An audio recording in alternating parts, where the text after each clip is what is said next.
हनुमान जी माता जानकी की खबर प्रभु श्री राम को देते हैं। खबर पाते ही श्री राम बिना विलंब किए सेना सहित लंका की तरफ कूच कर देते हैं, जहां मार्ग में विशाल समुद्र अवरोध बनकर खड़ा हुआ है। अब देखिए राम किस तरीके से समझते हैं, लेकिन समुद्र अपने अहंकार में उन्हें रास्ता देने से मना करता है। फिर अंत में श्री राम को क्रोध आता है और वो समुद्र से क्या कहते हैं, आइए देखेंगे। और किस तरीके से समुद्र फिर उन्हें रास्ता प्रदान करता है और कुछ बातें भी बताता है महाराज लंकेश के बारे में।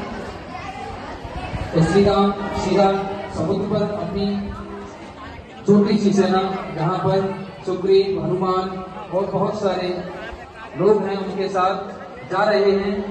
और उस समुद्र से क्या कहते हैं, समुद्र किस तरीके से उनके क्रोध से डर जाता है। और फिर समुद्र और राम में आपस में क्या वार्ता होती है, आइए अब देखिए।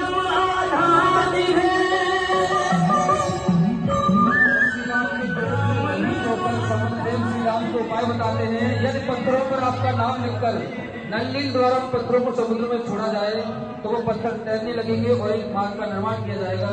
वो पत्थर तैरने लगते हैं और एक मार्ग का निर्माण होता है।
अंगद महाराज रावण के दरबार में आते हैं और देखिए अंगद रावण से क्या कहते हैं और रावण अंगद से क्या कहता है, आइए इसी क्रम में हम देखेंगे। हे मूर्ख रावण, मैं बालपुत्र अंगद ये चेतावनी देता हूँ कि यदि तू अपने कुल तथा इस राक्षस जाति को बचाना चाहता है तो माता सीता को श्री राम को वापस लौटा दे। भाइयों, बालक को बंदी बना लिया जाएगा। अंगद रावण के सिपाहियों को धकेलते हुए बाहर निकल आते हैं और अंगद आकर राम जी से क्या कहते हैं, आइए देखेंगे।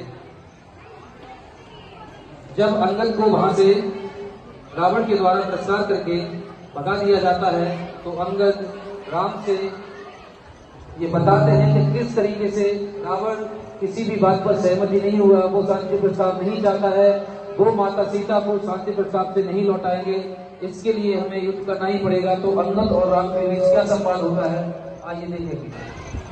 अंगद बहुत ही बलशाली और चतुर व्यक्ति थे। जब अंगद द्वारा रावण के दरबार में अपने पैर, जब रावण ने मना किया कि मैं माता सीता को नहीं लौटाऊंगा, मैं राम को ऐसे ही हरा सकता हूँ, तो अंगद ने कहा राम को हराने की बात दूर है, मैं पैर जमा रहा हूँ, इस पैर को अगर कोई हिला दे तो मैं उसको मान जाऊं।